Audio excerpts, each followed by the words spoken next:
blastmusic247.com. We're changing the industry one artist at a time.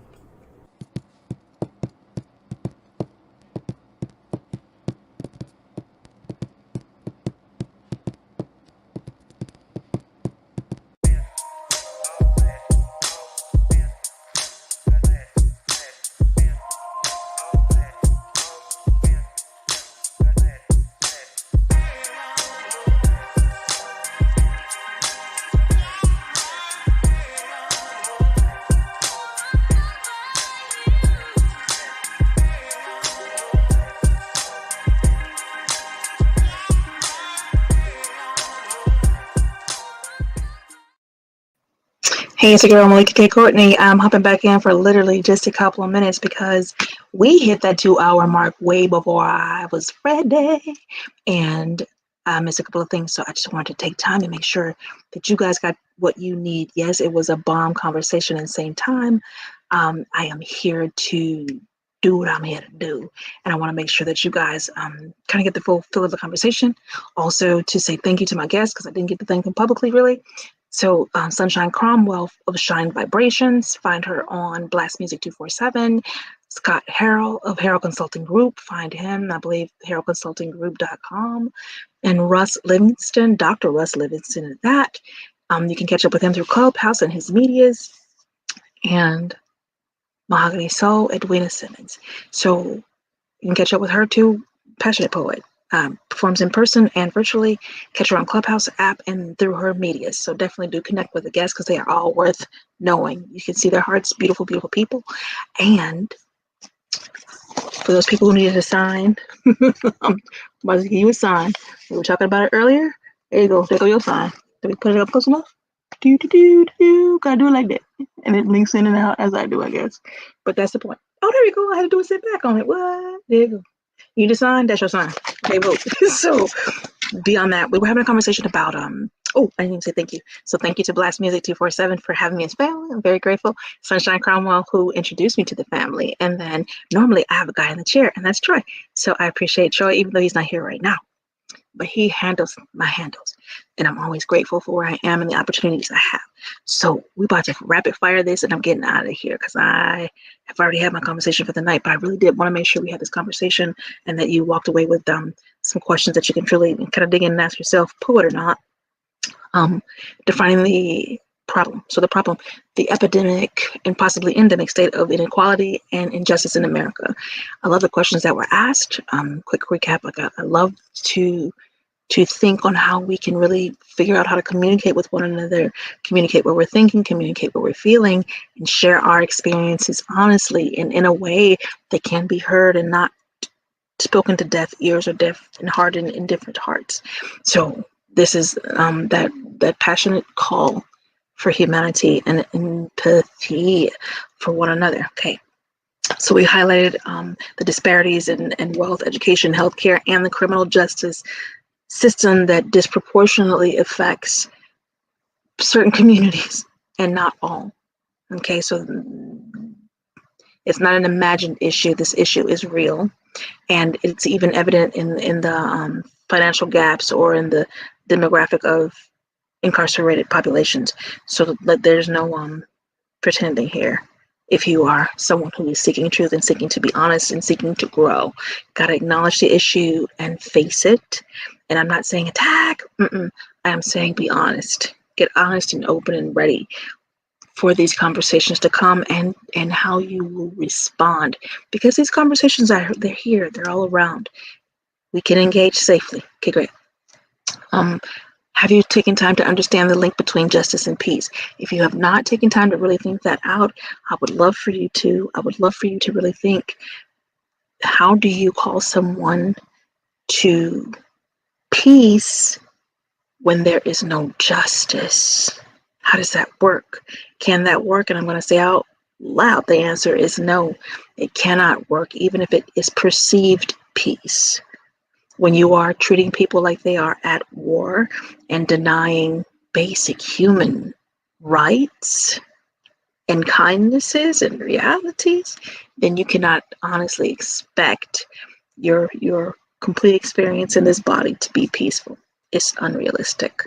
Okay, great. So do your diligence and really sit and think about the link between justice and peace. Keep it moving. Recognize the impact on the person, the family, the schools, the community, right? And we all are a system of communities that build a society. How are we affected? The psychological, tangible effects. Take time to explore that. This is a us problem. Okay. From trauma to police brutality to the cycle of poverty, disenfranchisement, explaining. I'm not going to take time to do all of that, but I'm going to ask you just to really delve into it. And if you were to have to stand in front of a room and explain to someone, or if you were to have to explain to your children or grandchildren, what would you be able to say when it comes to people's social unrest or stability of society or the instability thereof? We are living life together. Your life affects my life affects your life. We are definitely connected. Yeah, there's no disconnect. We can like to perceive there is, but not. We affect one another. Okay. Steps to correcting injustice. A lot of the policies, we talked about it in episode 16. This is episode 16A. So this is a little brief clip and run back. Do go back and watch the entirety of episode 16. And I didn't even ask the folks to share, but I will ask you to share with 10 people and ask them to share with 10 people. And let's get this conversation moving, because that's how movements are built. When you want to exact or create something new, then folks got to move. And it's that policy and the grassroots actions of taking time to sit and understand, and not just hear, but understand what the problems are, and then formulate some reactions that are going to bring about a positive response and create something new that can stand in place of what is broken. So this is what I am calling you to do. Okay, great. Concrete steps, y'all. Concrete steps that address inequality, reform for criminal justice systems, implementing those policies for economic redistribution, and ensuring access, quality education, quality health care for everybody. These are things that we need. And then I love how Russ mentioned the climate crisis, as opposed to using the term global warming. Climate crisis, these things are happening now. Close your eyes if you want to, but this is happening, with or without your full attention. Okay. Grassroots activism, holding systems accountable. It was awesome with the conversation. Went through my notes, even though I didn't get to touch all through them, and then creating solutions that bring conversation. Tonight we got together and had a conversation. We are like-minded and like-hearted. So you heard that, and I will bring a conversation to the table soon that folks are on different poles, and we're still going to have order and peace, but we're going to really have a conversation and see why folks believe what they believe or feel what they feel, and then what we can do to still love one another regardless of what we're believing and feeling. How to find reactions for empathy. It is possible. Or empathy built reactions. Possible. Okay, great. Yes, we can go into the building coalitions for change. That is very true, but we won't deal too much in that. And we can inspire hope, and we can inspire action in one another. And I'm hopeful that I am inspiring hope in you. I believe we can whip this thing around. I believe that we can create something beautiful. I believe that we can love one another. And I'd like to inspire hope. I'd like to inspire action, positive actions and reactions among us, regardless of this skin. I'm over the foolishness. I'm over it. And I know I'm not the only one.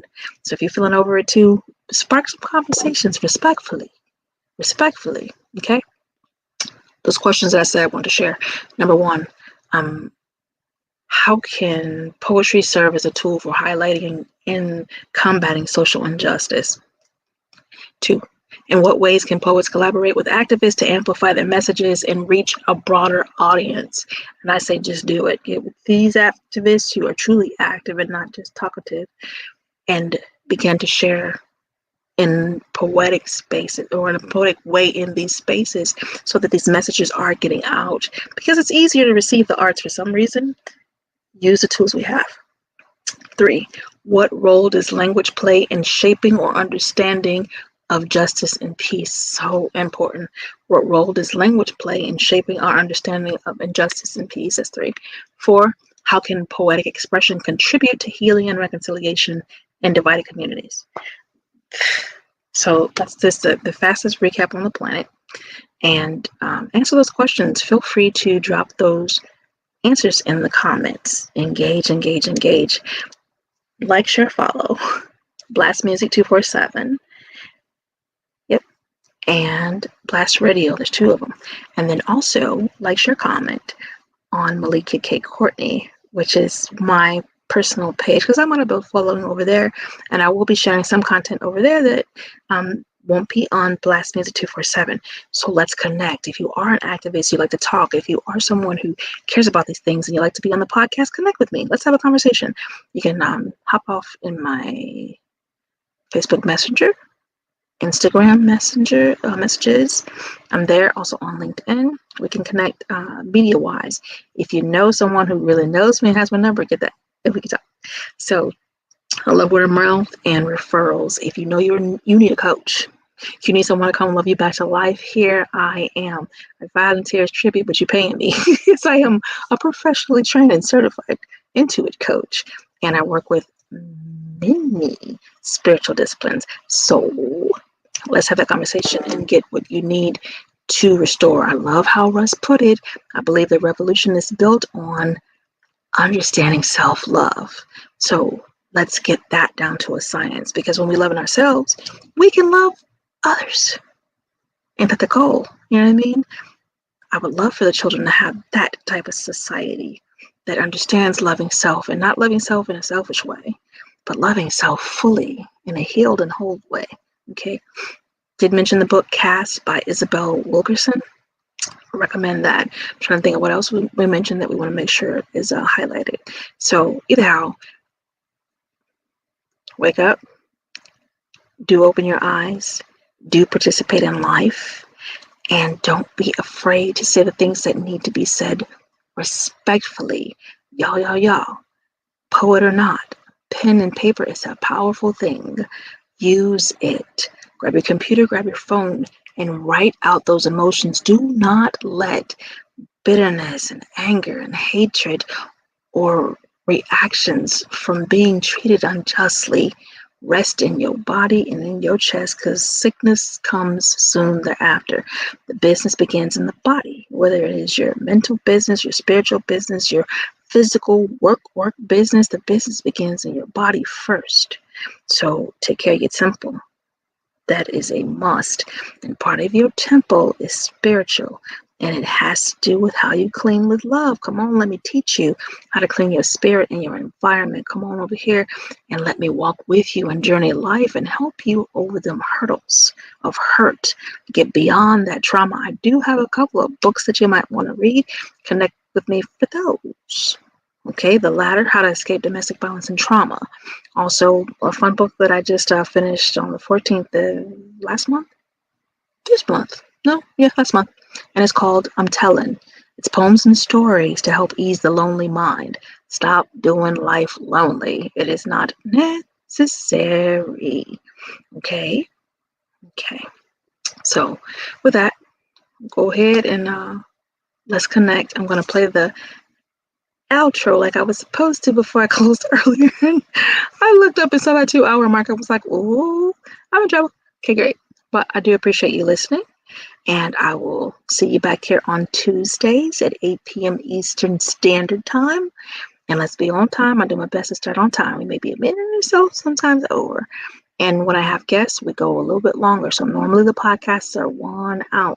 But when I have guests, I leave room. And we can stretch it clearly. We can go beyond 2 hours, but not here.